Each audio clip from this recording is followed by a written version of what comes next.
This is the Soulsmobile, equipped with warm clothes and snacks and other basic supplies like toothbrushes for people living outside. That was estimated to be nearly 1,300 people in Halifax at the last count. It's very important to bring hope to those that are feeling hopelessness.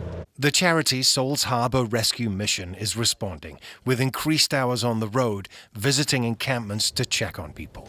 To try and help them navigate through their situation and help them out of the situation that they are in. Jarvis Eastman has been working with the community for years.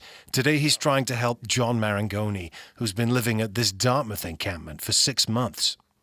It's rough. It's in warmer weather. It's different. It's a lot simpler. But once it gets cold, it's cold. He's trying to find a shelter bed, but first Marangoni needs dry clothes and something to eat.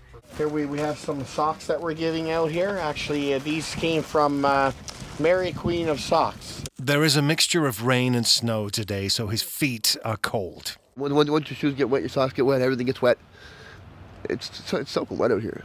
He's been on the phone with shelters, but has disappointing news. Yeah, so there's nothing available right now for shelter space, but tomorrow I know there will be, okay?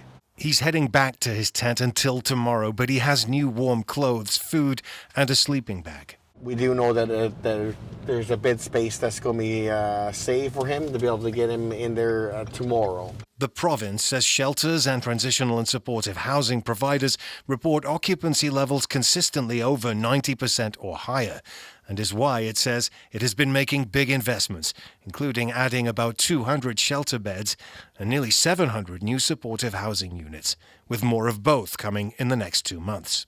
But the Soulsmobile team says Marangoni will not have to wait that long, as they'll be back at the encampment to take him to a shelter. Gareth, Hampshire, CBC News, Halifax. And we have an update on John Marangoni. Souls Harbour went back to his tent today to offer to bring him to a shelter. However, he told them he now has an offer to stay with family in Cape Breton and is planning to travel there tomorrow. Meanwhile, the province has also provided more information about its plans to create more spaces in the next 2 months.